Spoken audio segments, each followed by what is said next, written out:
morning, Captain. Good morning, son. Don't you need another mule skinner? Out on your new,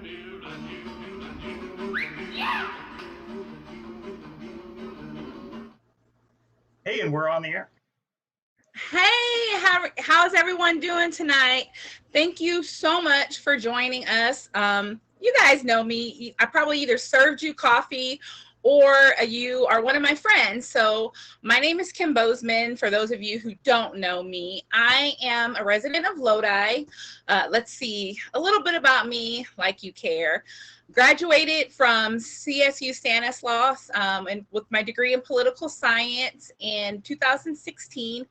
Really passionate about civic engagement. My part-time, I'm a psychotic football fan.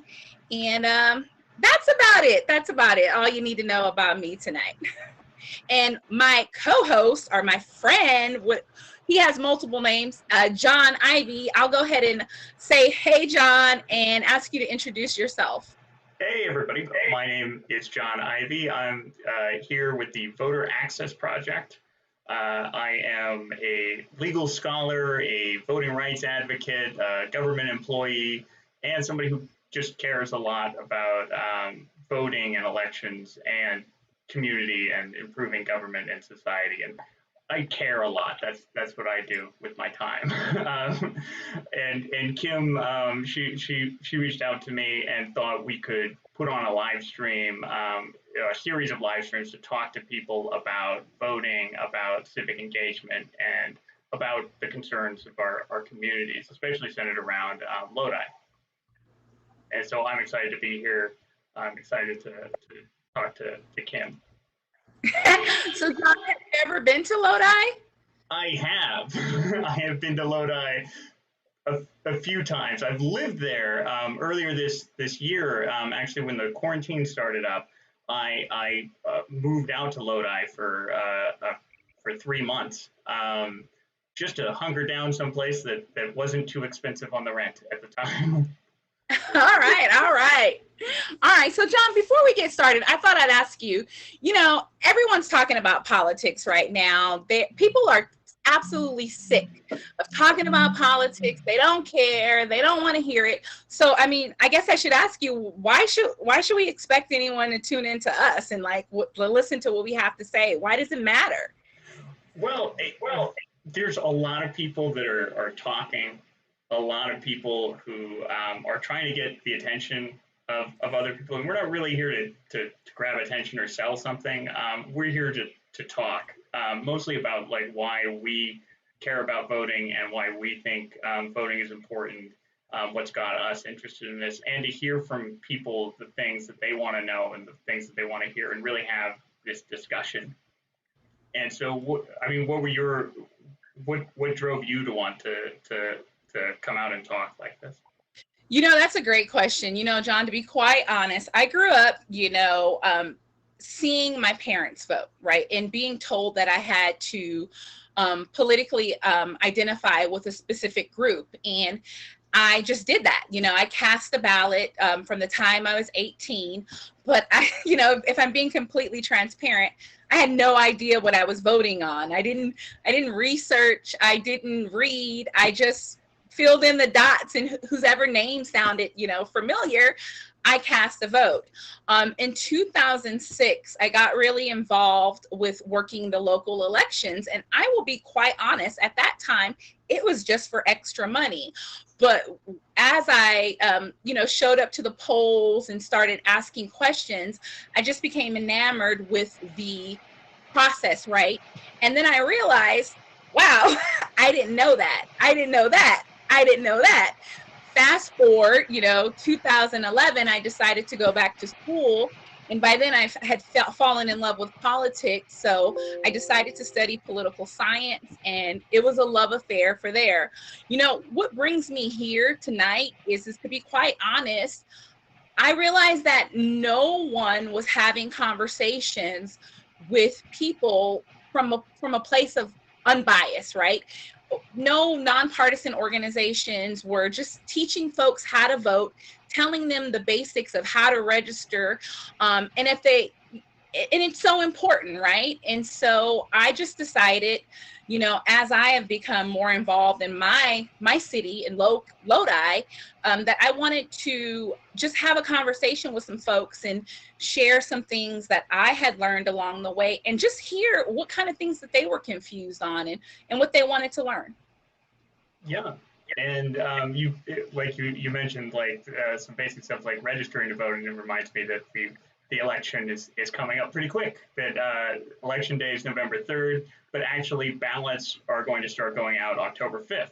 And this year, unlike past years, everybody in the state is going to be mailed a ballot, as long as you're registered ahead of time.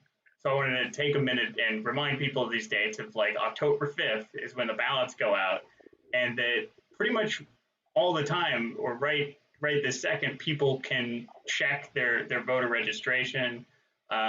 They can go to a website like, let me pull it up and see if this works. Oh, and the folks out there, to slow down a second, we mean this to be interactive and live. For the people that have a chance to be here talking to us live, is that we're set up on YouTube and Facebook for you to be able to leave comments, and we'll be able to respond to them if you have questions. We had a couple of good questions come in email already, and we want to be here for you to be able to interact with us. But also anybody that's watching this recorded, there's probably going to be a lot in here to see. And so bear with us while I still figure out how to do live streaming, which is a lot of fun.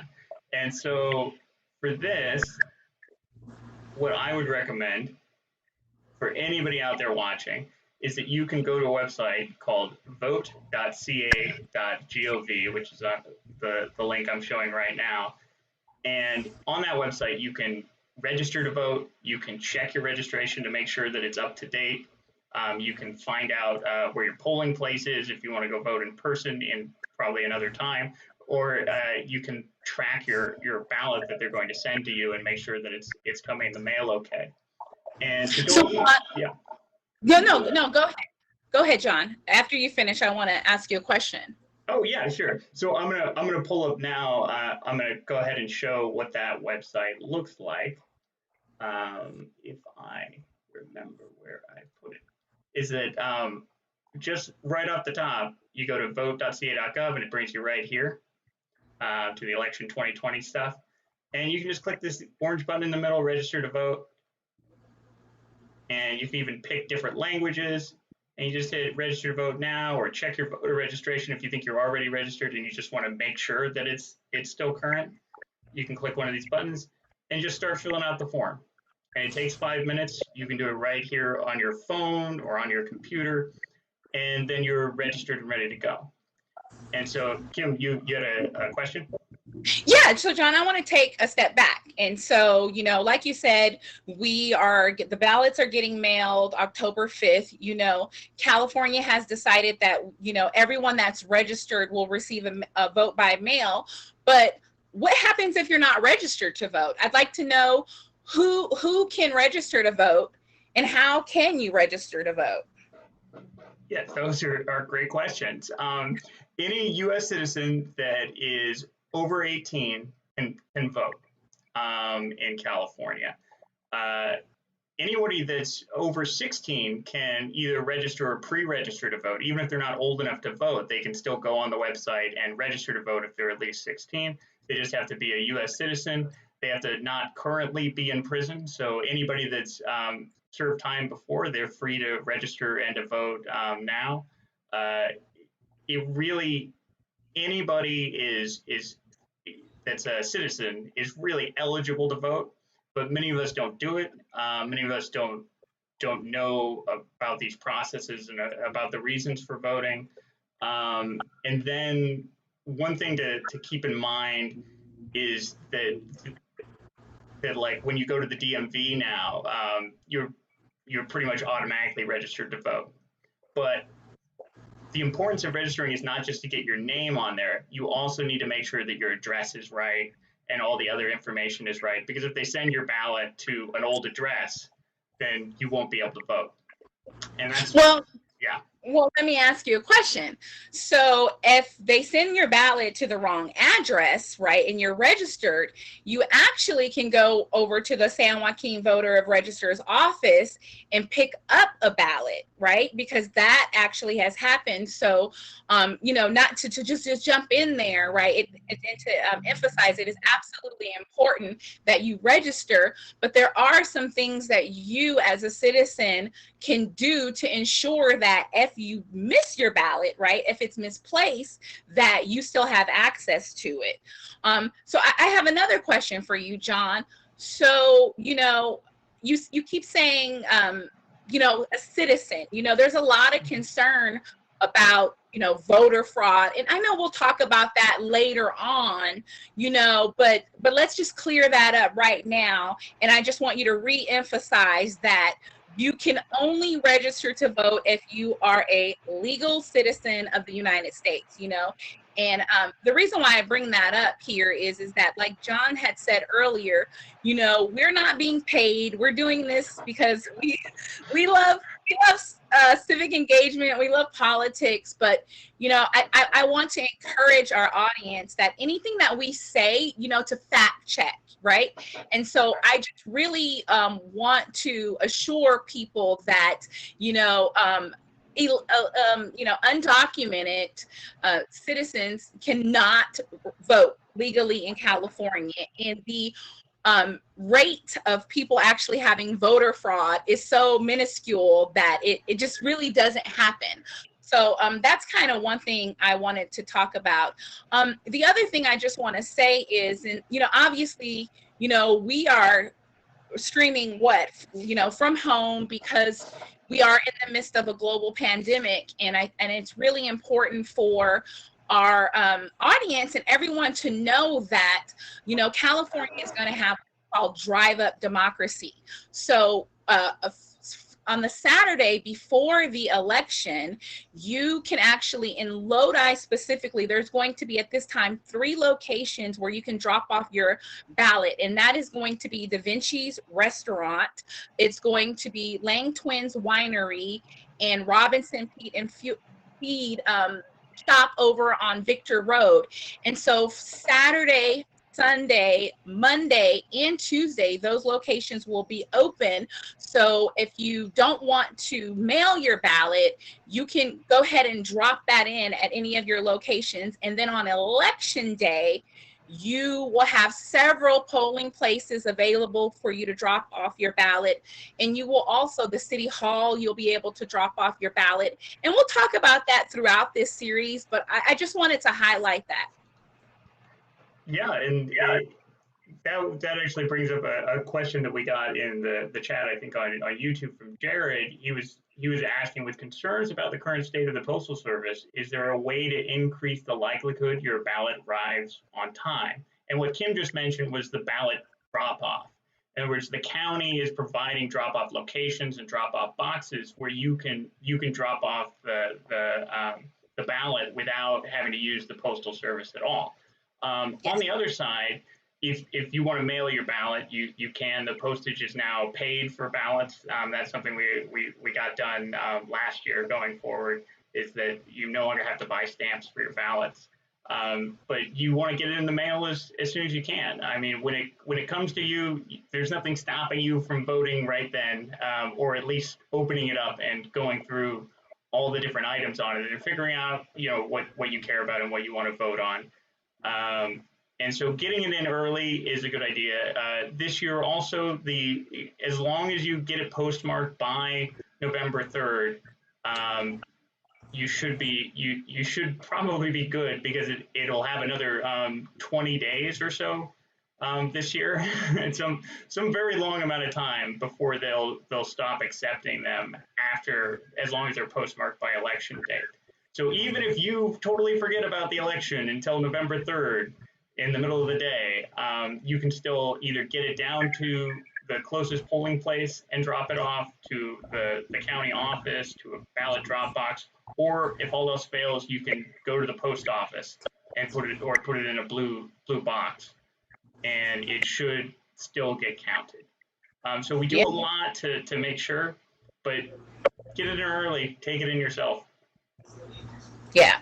And that brings up a good point. And one thing I wanted to add is that I was on a call last week with the San Joaquin Register of Voters office with Melinda, and I don't pronounce her last name properly, but one of the things that she wanted us to assure, especially citizens of California, is that she is on a call each week with the postmaster here in California, checking in to make sure that they have the bandwidth and the capacity to ensure that our ballots are, being delivered on time. I will kind of throw this out there. California is very lucky because we have, taken a lot of extra measures to ensure that, our citizens can vote by mail and vote early. So yeah, just great information, John, and good question, Jarrett. Yeah, and overall, we I love to answer questions about like elections specifically. Like I love politics and stuff, but I always separate the two between like politics, like who should win and stuff like that, and elections, like how do you do it? What is voter registration and what is voting and stuff like that. And that's really where my wheelhouse is. I used to work I still work for the California Secretary of State, but I used to work for the California Secretary of State in elections, which runs our election system statewide. I was the voter access coordinator, so I was responsible for ensuring people who don't speak English very well and voters with disabilities were able to access elections. And that involved talking to all of the different counties because our election system isn't actually ran by the state or the federal government or anything like that. It's run in each county is their own office and their own way of doing it. And in California, we're really fortunate to have a really big state with a bunch of different counties that all work together. Like you were talking about, Kim, getting on a call with the Register of Voters, and they get on calls not just with the post office, they get on calls with each other, with the state. They're constantly working together to try and make sure that elections work. And most people don't know, most people don't realize that it's kind of a full-time job. That elections for the rest of us happen like once every 2 years or 4 years or something like that. It's just one day. But no, it's a full-time office where they're constantly figuring these things out, constantly looking for ways to improve. And under our current series of crises, ways to improve is something that I'm happy to say that they do a good job at. So I'm pretty confident that our election, or at least our part of it here in California, will go relatively well. That ballots will be counted, and that there won't be too many hiccups. Great. Thank you so much, John. So one of the last things I want to say on this topic for right now is that a lot of people also, you can rest assured that you can actually track your ballot and find out the status of your ballot. So if you, and we'll talk about it a little bit more in depth, but if you look, there's a tracking code on the stub that you receive, and you can track that and find out how your vote was processed. And so again, we'll talk about that a little bit more in depth, but I want you guys to rest assured that democracy is safe in California, and we really want you to get out there and get registered to vote. It doesn't matter if you haven't registered. In California, also a really important thing that I don't think we touched about, has same day voter registration. So what does that mean? Because you hear the deadline to register to vote is October 19th. But we have same day voter registration. So John, you want to talk to us about what that really means for the California citizens? Yeah. So as Kim said, there's a deadline to register on October 19th. And that's sort of like a classic deadline because it used to be if you didn't register by that time that you couldn't vote. That even though the election was still like a month away, you just couldn't vote. And that's how it is in a lot of states. But now we have same day registration. And the only reason why we still have that deadline is for the elections officials. They just have a lot more work to do if you register late. That it's a different form that you have to fill out. It's a different line you have to stand in, but you can still vote, and your vote will be counted just fine. So even if not just that if you're not registered, but if it turns out that you're registered at an old address or a bad address or something has gone wrong with your registration and it's election day and you still haven't gotten a ballot or turned one in, you can just go to a polling place in your county, the one closest to your house, and you can go and vote. And that nobody's going to turn you away just because you weren't registered or something was wrong with your registration. And so that's there's really there's nothing stopping anybody from voting, and there's lots of opportunities not just for you, but for your family, friends, heck, your neighbors. If there's a race or something that you really care about and you want to go knock on a door, you don't have to wait for anybody's permission. That whether it's election day or before, you can go and talk to people and say, hey, did you know there's an election, and that you don't have to register, and that you can go right now and go and vote. And, Yeah. And people will usually appreciate when you give them good information like that, especially if they've lived in this system for a long time and they go, oh, no, it's passive registration, or I didn't register, or I'm not allowed to vote because of this or that or another. You can go, are you over 18? Are you a citizen? Let's go. Yeah. Thank you so much, John. And so, I kind of I forgot, I wanted to tell the audience kind of what to expect over the next 6 weeks. So, tonight we're just want to give you an introduction, and each week we're going to be letting you know how to register to vote, and like John said, the biggest thing that I want to let you guys know is we're here for you. We want to hear what kind of questions you have, whether it's about the process, whether it's about where to vote. Each Tuesday night we're going to be tuning in to hear and connect with you. You can email questions to info@voteraccess.org. So if there's something you think about after tonight, like, hey, I'm confused about this, or I wanted to know this, please don't hesitate to reach out and send us an email. So, tonight we're, having an introduction. We're going to talk about some demographics specifically related to Lodi. We're going to talk a little bit about, like, why do you think people don't want you to vote, and kind of why we're trying to get you to vote. And so next week, our topic is going to be, local elections and why they matter. And our desire, or my desire, I don't want to speak for John, is that we're going to talk specifically about what is going to be on the ballot in our district in Lodi. We are going to be voting for our congressmen. We're going to be voting for some trustees, city council members. So we really want to dive into that, local elections, and kind of why they matter. And then each week we'll have a theme, and we'll kind of walk you guys through that. But again, this is meant to be interactive. John is checking questions. I'm checking questions.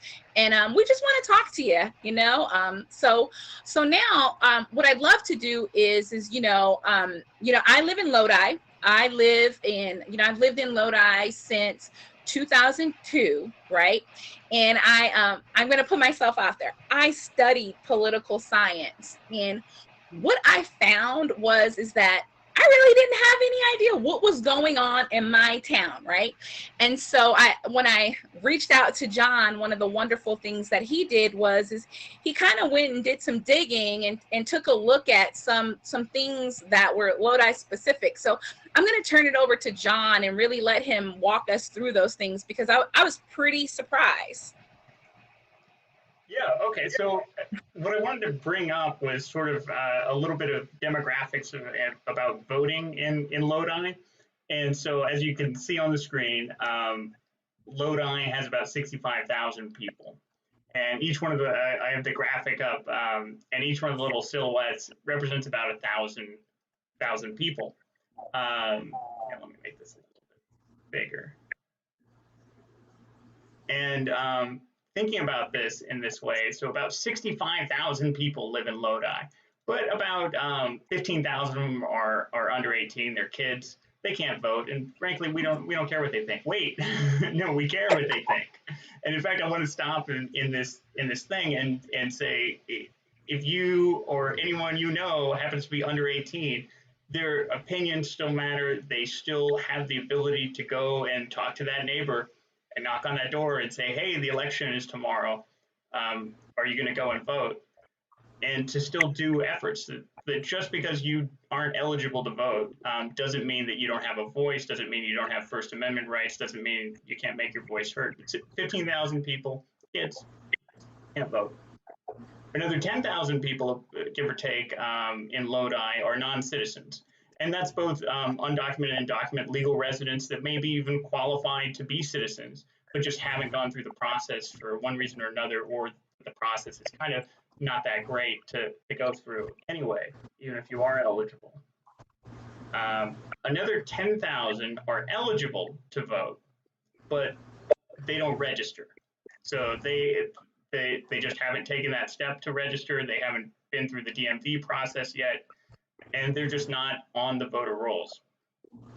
So John, did you say 10,000? So we have. Let me just back up, and I want to break that down.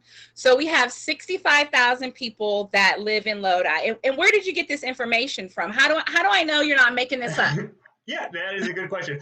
All of this is coming from the census, actually, which we'll talk a little bit more about the importance of the census and what it does. But one of the things that the census does is it gives us all these cool stats, basically like who lives where, who they are, and stuff like that. And specifically, a lot of this information I get from something called the American Community Survey. Okay. So John, I want you to go back to those great statistics so we have 65,000 people that live in Lodi, right? We have 15,000 that at this time, right, they're not eligible to vote. So that leaves us with 50,000 people, right? So out of those 50,000 people, you're telling me 10,000 are eligible to vote, but they don't vote. Well, actually, that was almost right. I said there were 15,000 kids, and then another 10,000 immigrants, another 10,000 non-citizens. So 25,000 of the 65,000 people by law cannot vote. Okay. And then, all right, another 10,000 on top of that just aren't registered. What is the end of the story. Okay, tell me the story. I'm interested. There's one more piece, or at least one more piece, and this is that of the people that are registered, 15,000 of them don't vote. Wait, 15,000 don't vote. Okay. Or at least didn't vote in the last couple of elections. So that number probably will be smaller for November, because it's a presidential election, it's in November, it usually has a higher turnout. But in this last election in March, the people of Lodi, 15,000 of them who were registered to vote, did not vote. Wow. And this information I don't get from the census. This is information that you can get from the County Register of Voters website. And they have it up, and you can see basically the vote totals for all the different races and all these different things. It's a lot of stats. If you're really into stats, there's lots of stats there. But yeah, 15,000 didn't vote, which left 15,000 people. Basically, that's the voters, is 15,000 decided to vote, and they, let me talk and see us. So 15,000 are deciding everything for the 65,000. And so that's a quarter of the people who get to make all the decisions. And that's not even really the end of the story, because it's not like those 15,000 people all agree. It only takes like 50% plus one vote to win an election. So really, it's around 7,000 or 8,000 people who agree with each other deciding how the city should be run. And when we look at this, I could pull this up for basically any city, any county, any state, and probably the whole country, and you'd see a very similar story where very few people are the ones deciding how our government should be run, and really how our society and our businesses, how everything should function. In the city, they decide, your city council, and they hire the city manager, and they set like where your roads are and how they're set up, the sidewalks, the trees, the water, the sewers, taxes, fees, parks, police.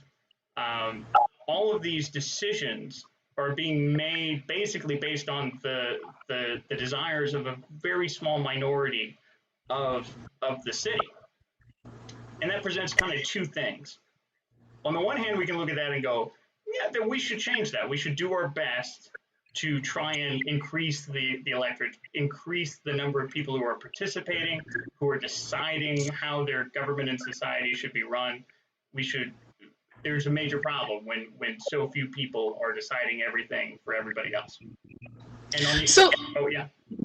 So John, I want to take a step back. So I hear you, and I'm going to play devil's advocate, right? So I want to know, why should I care, right? Okay, you're telling me 10,000 people out of 10,000 people that are voting, 7,000 to 8,000 people are really the ones that are making the decisions. But if I haven't registered to vote, right? I mean, there's multiple variables that go into that. But like, why should people care? Why? I mean, I really kind of want you to walk us through maybe who cares? What if I was to say, who cares? Yeah, well, I mean, that's a reasonable thing to say, especially when we're talking about a lot of things. Like I brought up sidewalks. Like, who cares about the sidewalks? Some people do, and when you trip over a crack in the sidewalk, you start to care about it. But for the most part, you're like, this isn't worth my time. So one thing I would say is that it probably is worth your time. That voting is not that complex. It is not that overpowering of a thing that we can't give it at least a little bit of our time, and that we should have that expectation for ourselves that hey, we're here, we should care. Now, why should you care beyond that? Is there are very important reasons to care about your government, especially your local government, is that they're not just deciding silly things like parks and stuff like that. They're deciding like what the minimum wage will be in your city. They're deciding how much rent can be increased each year. They're deciding what to do with the millions and millions of dollars that they get in funding from the state and taxes and from the federal government, and how to spend that. And when you're the people in charge of the government, and your only responsibility is to make sure those few people remain happy, you're going to make sure those few people remain very happy. And so if I had to choose which group I'd rather be in the group that the government cares about. That when you go and you fill out the ballot, even if you filled it out blank, even if you showed up and just took your ballot and turned in a blank one, your name would at least go on the list of people who voted. And maybe the people in charge would then be responsive to your needs. Or later when you go to their office and you say, hey, we need to change this, we need to take care of this problem, that they might listen to you. Because honestly, if you're not one of the 7,000 people that gets them elected, maybe they don't care what you think. And they might be nice to you, but maybe they're just interested in protecting that smaller group. And so, John, I want to keep us moving ahead, but I have one more question about this. So, what I hear, right, as a citizen is that the things that are going on in my city, okay, such as like laws, right? There is a body of people, right, that are making those decisions. And if I don't show up and cast my ballot, who's going to hold those people accountable? Because I know we'll talk about it later on in the series, right? But there's a specific demographic of people that show up all the time, right? And they have an interest, right? They are usually, I will say, a little bit more affluent, a little bit, have businesses, right? So me, I'm just this, local citizen, right? And I need to make sure my rent isn't going up all the time. I need to make sure that I know what's happening in my kid's school, right? And I can only do that if I show up to the elections. Is that what I'm hearing? Yes. Well, I would say that is a good step. That the effort of voting is definitely worth it. I wouldn't say that that's the end of the story. A lot of what we do has to go beyond election day for us. Like we have to care, ongoingly. We have to show up to town meetings, city hall meetings. We have to really we have to organize our communities to be able to respond when our government does something that we disagree with. Not just on election day, but election day is kind of a given that if you're going to care any other day of the year, definitely care on election day. Yeah, and so before we move on to the next topic, the last thing I want to say on this is that a lot of people don't know that if you don't know when the meetings are, you can check your local city's website. So if we go on to City of Lodi's website, you can see the schedule of meetings. You can actually sign up to receive notifications on what's going on. You can read and look at maps that determine which district you are. And again, we're going to talk about a lot of these things in depth a little bit more, but I think it's really important what you said, John, is that the first step, right, to cultivating change in our city starts with casting that ballot, right? But then we have to hold those people accountable that we've elected, and how we do that is by engaging in engaging in the matters of that relate to us, by showing up to those city council meetings and seeing what's going on and showing up to the town halls. So okay, that was great. So I'll go ahead and let you keep going. We left off on that shocking statistic about only 10,000 people are actually deciding what's going on. So I'll let you keep going, John. Yeah, I mean, and from that, so like it's a problem. Like I see it as a systemic problem that we need to increase voting in general. We need to increase participation and the number of people who are deciding it. But on the other side, you can also look at those stats and go, it's only 7,000 people that you need in a city of 65,000 to get anything done. So if you can get the 7,000 or 8,000 people, then you can get stuff done. And so and this kind of scales. Like you might look at this and go, 65,000 people. I can't convince 65,000 people to agree on something. I can't get 65,000 people out to support something. But if you go out on the street and you only need 1 out of every 7 people on that street to support you and you win, that's a lot of power. And so tapping into that power, tapping into the people who don't vote or aren't engaged, the people who are eligible but aren't registered, getting them registered and getting them excited. You don't need to get everybody. Like if you can succeed 1 out of 7 times on whatever you're trying to do, you can make major changes around you. And so that's kind of an empowering thing to me. That's something that I take out of it. So it's not all bad news. It's not all sad. There is some hope. Okay, John. And one of the things from these stats is, like I said, we got this from the census, is that we wanted to talk about the census. So we're giving everybody 2 assignments. Number 1, check your registration. And number 2, if you haven't filled out your census already, or you know someone who hasn't, you can do it online. Like you do not have to go, you don't have to mail anything out. If you've lost the thing they sent you, that's okay. Because we have, let me pull up.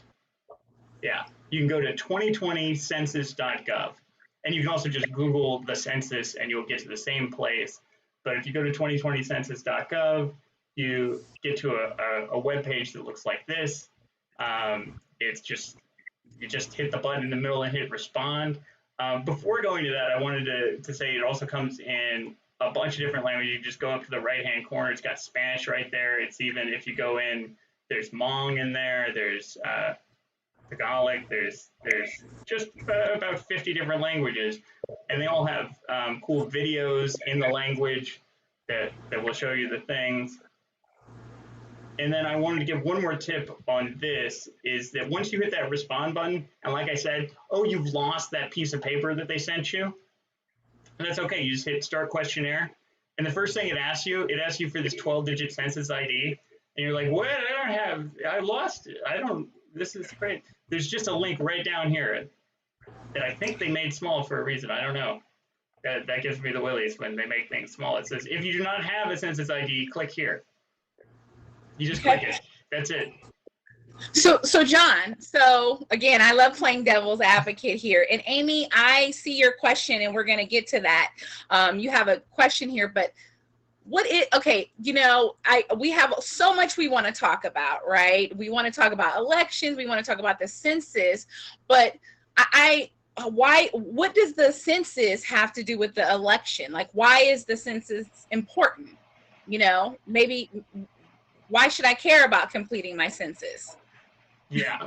So to start out, I think I just want to play the video from the census because it's like 20 seconds and it's lovely, and then we'll talk because they do such a great job at compressing it. Also want to see if it'll work.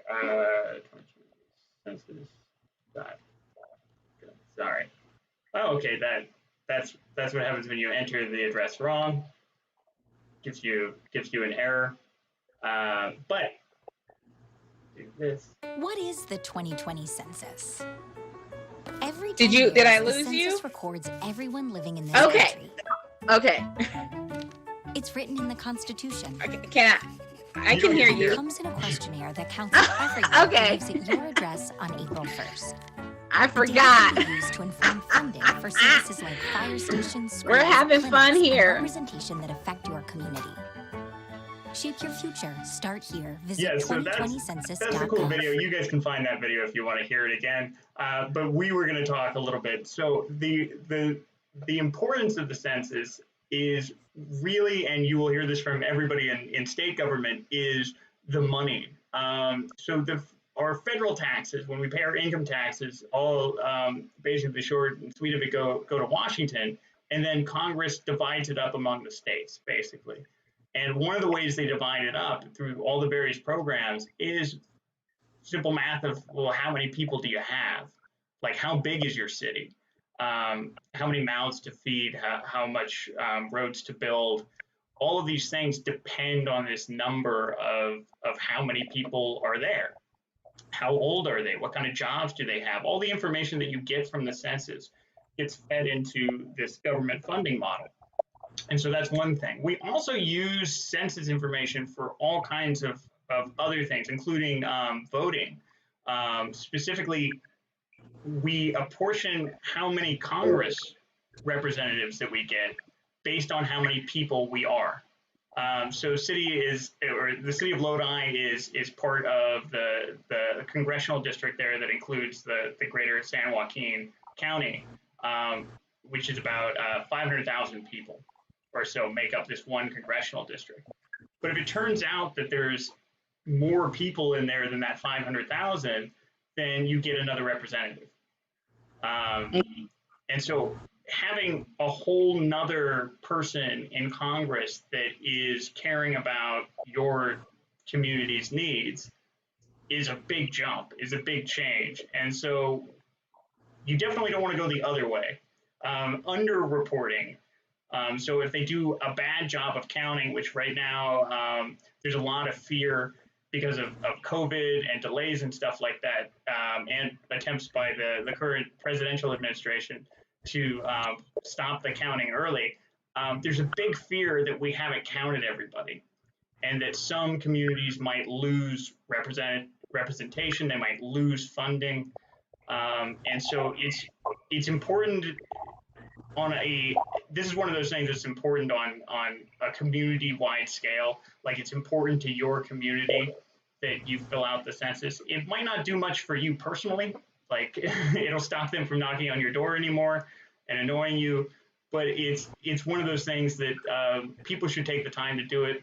It's usually just one person per household has to fill it out. It does not take that long, and you can just go on that website, just click a couple links, fill in a few boxes, and you've done your job to really help out your community. And I mean, Kim, like, is this something that, like for me, I've always been annoyed by these things, like, because there's something about, like, well, there's nothing in it for me, and you're like counting me, and you're you want to know where I am and things like that. And I usually am very, like, I'm eager to get it done and for them to stop annoying me. And I know the census people keep knocking on my door, honestly, to ask about my neighbors. They keep they keep coming to me because I'm home on teleworking and they know I'm here, and so they come knock on my door and they're like, oh, that person across the street, they haven't gotten back to us. Do you know them? And I'm like, it's 2020. Do I know the people who live across the street in my city? No, no, I don't. I should. So, so for me, John, honestly, it doesn't really annoy me because I'm one of those annoying people that really likes people, I would say 80% of the time. So, but what I think is important is I kind of like to connect the dots because sometimes I'm a little bit slow. I think I'm a little slow. So if there's anyone out there that is thinking like, okay, how do we unpack that great information that John just delivered to us, is to think about it in this way. And I'm going to try to be very concise, and we'll talk about it more. But if you have any questions, I think this is really important for you to please feel free to ask us. Is that, here in Lodi, we are District 9, right? And so we have a Congressman, Jerry McNerney, and we have an Assembly member, Jim Cooper, right? And so when I cast it and I report that census, which is being done every 10 years, we have in Congress 430 congressional members, right? So that is essentially saying, okay, there's this many people in Lodi and Stockton, and we're going to give you one congressman, and that person is Jerry McNerney. And what I hear you saying, well, we vote on Jerry McNerney. I'm just saying he is the congressman right now. So correct me if I'm wrong, John. What I hear you saying, though, is that if we don't fill out the census, right, that is what's causing us to be undercounted. And in that instance, right, when they look at the numbers and they outline the district, right, if they say, well, wait, there were 10,000 people in this district, but now only 4,000 people completed the census, right?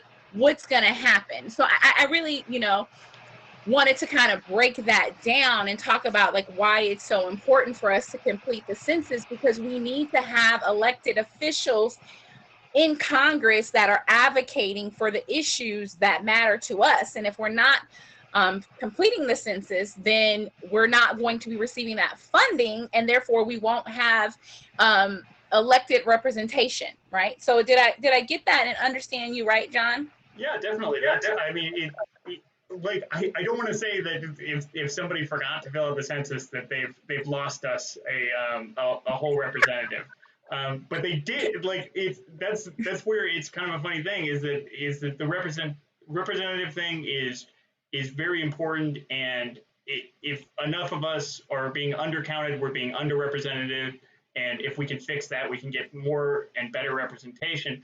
But also the money thing, just the funding from all those federal programs and stuff.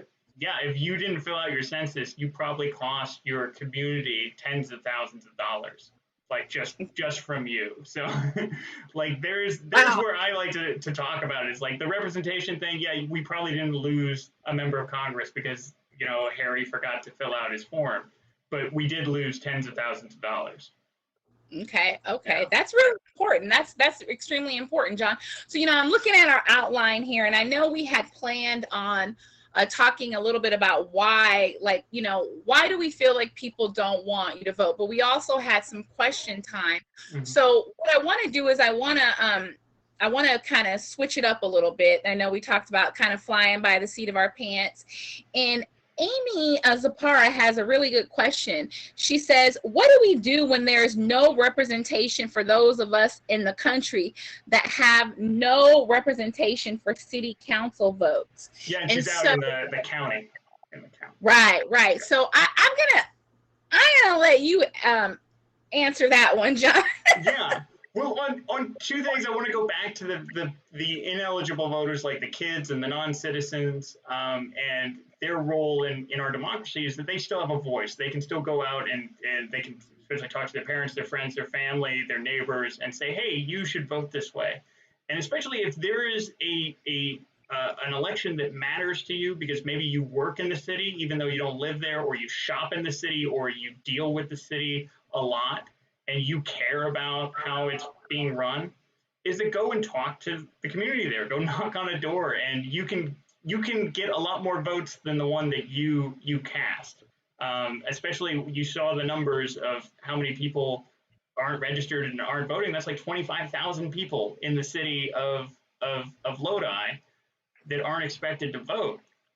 If you find any of them, forget voting once, you basically are voting as many people as you can convince. And so even if you're not yourself eligible to vote in that election, you can still have an impact. Now, for you personally, Amy, out there in the county, even though you don't have the city council representing you, you still have the county board of supervisors. Yes. And this is where a little separation comes out, is that even though the city is within the county, the city council really handles the city's business. And so the county board of supervisors is really responsible and sets the laws for everything that's outside of the city. They're a little bit, I want to say in California, less responsive to their county residents, just because they handle a bigger area. So but at the same time, they still have regular meetings and they still come up for election. And I forget right now, San Joaquin County, who's up for election and in which district. And so it might be the case that this election doesn't have anybody on the ballot specifically for you. But that's kind of just a luck of the draw for each election. So if it's not this election, then it's the next election will be your supervisor is up. What I can tell you is that incumbency rates are really high for all of these local offices. That once you get in, it's one of those gigs that you have to really screw up to make people angry. But as I said before, you can get 1 out of 7 people and convince them that they are angry enough that they do want the government to change, and you can go out there and make a difference. And what I feel most is that people either don't care, don't know, or feel hopeless. That and it's that last part that I want to convince people, especially if you care, if you know what's going on and you care, don't feel hopeless. Like there is plenty that we can still accomplish, even when we don't win every election, even when the city council or the board of supervisors basically ignores us.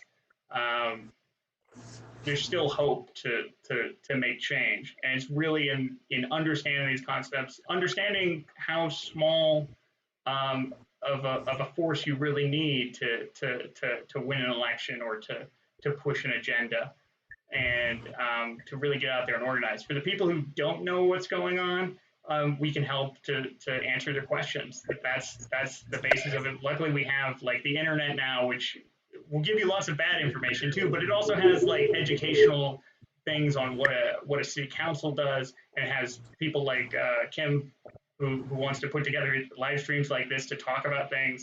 And so we're going to be talking about like the different offices in the city, and we'll make sure to touch on the board of supervisors and really give that lay of the land so that everybody knows what's going on. Yeah. And so thank you, John. That's a really good explanation. And, we had such a good time here. It's 8:10. And so we have about 5 minutes left. And so one of the things I kind of wanted to close out with is something that I had wanted to address earlier, is specific to Lodi. This election is really important. And the reason that it's so important is because for the first time, you have District 4 and District 5 where the residents of that particular district can actually decide who's going to represent them, right? And that came through I'll let John clean it up here, but through the threat of a legal action from MALDOF, which is the Mexican American League Defense Fund. And so I kind of wanted, John, for you to just briefly kind of let explain to the Lodi residents, right? Like what does that mean? Okay, we have 5 districts that decide our city council: District 1, District 2, and District 3. And now you have District 4 and District 5 only that are on the ballot. And right, so I just want you to, high level here, what does that mean to the people in District 4 and District 5? Okay, yeah. So first of all, it means that this election is important because it's one of the first of its kind for the city, where the city is really divided into the districts. Before it had districts, but they didn't really count. And so that's the biggest change, is that now your district, your community gets to pick its representative. Before, how it was done is that everybody in the city would vote on their favorite 5 people to be the city council. And everybody in the city, no matter where you lived, got to vote on all 5. And what that does is really, if a majority of people vote a certain way, then they get to decide all 5, right? Because if 51% of the people say these 5 should be the city council, then those are the 5 that are the city council. And that doesn't really reflect the representation of the city.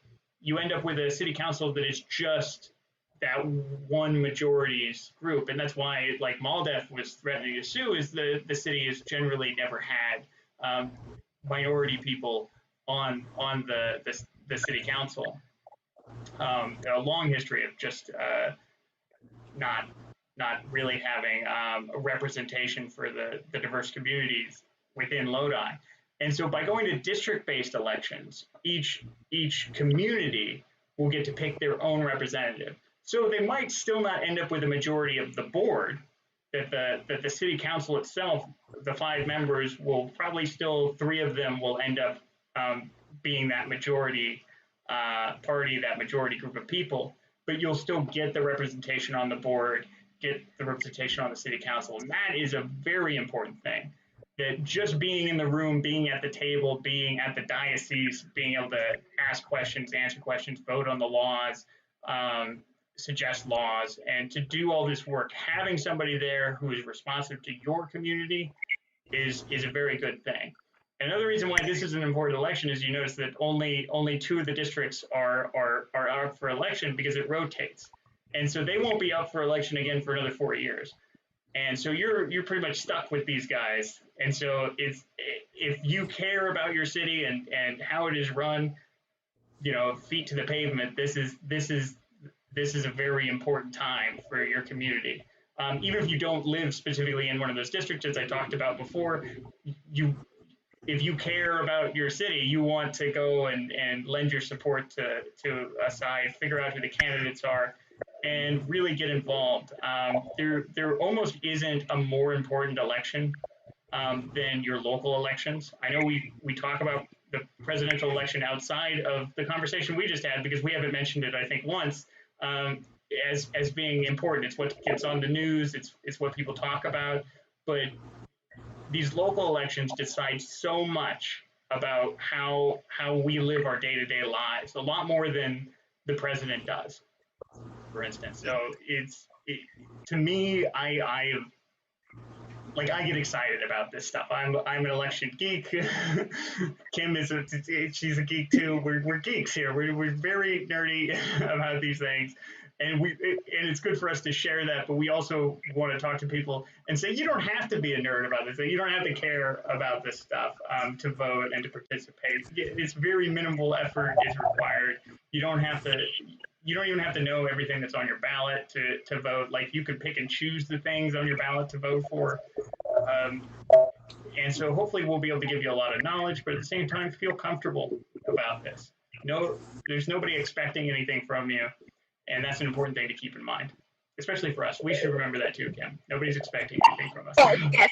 So John, first of all, I want to just personally thank you because I, have learned so much as we prepare for these lives. And, I want to go back and I kind of want to recap some important things that we discussed earlier and close out the night. I want to be respectful to everyone's time.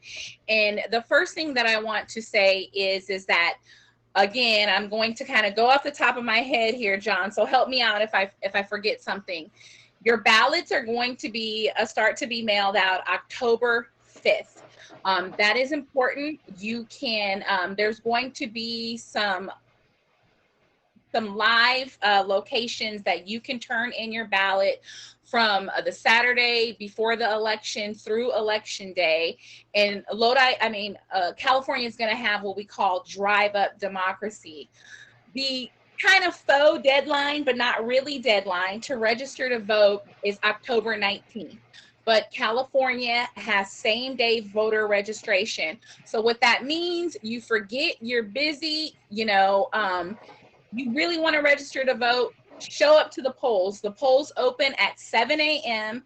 They close at 8 p.m. And as long as you are in line at 8 o'clock, you can register and you can get everything cast.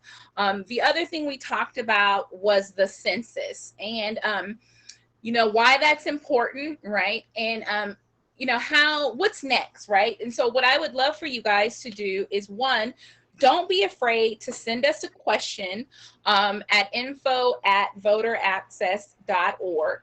Also, don't be afraid to ask a question during these conversations. This is meant to be a two-way conversation, well, actually three-way, between John, myself, and you. And the final thing is that tell a friend, try to, make it a goal to get someone else registered to vote, and like the channel, like the Voter Access Project YouTube channel, and pass this along in case someone forgot. Maybe post the, live stream link to your personal page and help us out again, because, finally what I will say is that this is birthed from a love of, just democracy, right? We care deeply about things that go on in our city, and we want you to care too. And, we're not being paid for this, we just care.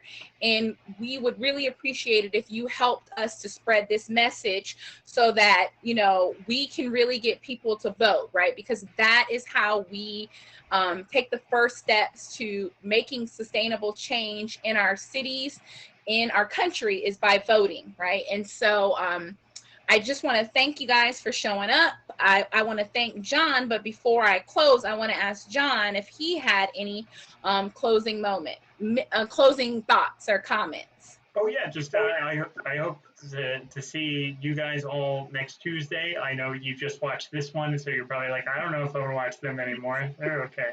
But yeah, come out next Tuesday. We'll talk about more stuff. We're great. Well, I'm just saying, we're not for everybody. Not everybody's gonna love us. Right. Good. I mean, I'm pretty awesome like 80% of the time. Yeah. But yeah, come out next week. Tell your friends. We'll also somehow post this video on the channels too of this, that you can share out to people if you think that they'd be interested in this stuff. And thank you so much, Kim, for inviting me to be a part of this. This has been a lot of fun so far. Yeah. All right, guys. Well, thanks so much, John. You're kind of stuck with me forever. I'll touch base with you after this call. You guys have a great night. Check your ballot. Make sure you're registered to vote, and share. All right. Bye-bye. Good morning,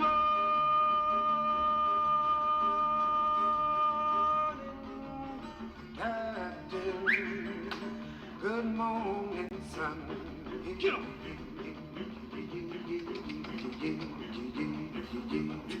Yeah.